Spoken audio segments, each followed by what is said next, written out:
So I want your thoughts on people who talk about, well, they've been married for 40 years, and that's the sign of a successful marriage. So if that's the only measure of success, that sounds very sad, very likely, or possibly very lonely. There's a lot missing from that if that's the only factor. So let's go back to our grandparents' generation. What did your grandparents not have the ability to do, even if your grandfather was an abusive asshole? Divorce was not really commonly an option. Yeah, especially if she was a stay-at-home mom and raised 4 kids. There wasn't necessarily spousal support. A lot of people want to demonize women for getting divorced, and I've known men in our community that are like, "Oh my gosh, my grandparents lived and are married this long. Doesn't mean it was a good relationship." I've got a friend who even says, yeah, his grandfather's kind of an asshole to his grandmother. But she didn't have the option of escaping it. And she had no way to support herself. Well, our grandparents' generation, a lot of women were restricted from many different types of jobs. And so they would have had a hard time taking care of themselves and the kids. They would have had a hard time doing much of anything because it was within my lifetime. I know I'm a little older than some of you, but I'm not that old. It was within my lifetime that women were allowed to have their own credit cards. So financially dependent on men, more than just providing for, they couldn't do any of the banking stuff.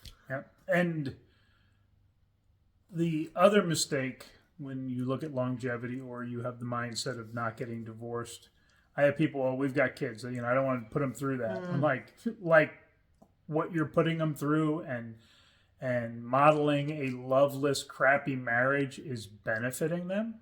Think about that. If you've, and most of us have been through a parental divorce, when you think back, was it better that they got divorced most of the time? Yeah.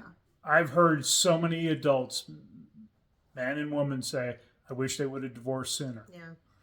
Thank God they got divorced. It was about time because they can see the dysfunction. And that takes a toll and does harm to the kids as well. Absolutely does. Does divorce impact your kids? Yes. Mm-hmm.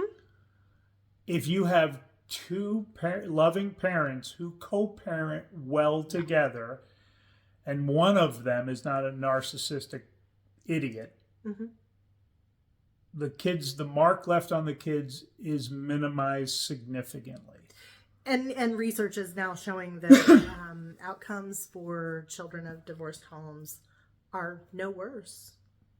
They're not significantly different. Yeah. And again, you're better off with divorced 2 loving co-parents than an unhealthy relationship with them, with a lot of fighting, a lot of conflict all the time, because the kids never can relax. They're always on alert, So, and then if one parent has substance abuse problems, I've told this to many a man,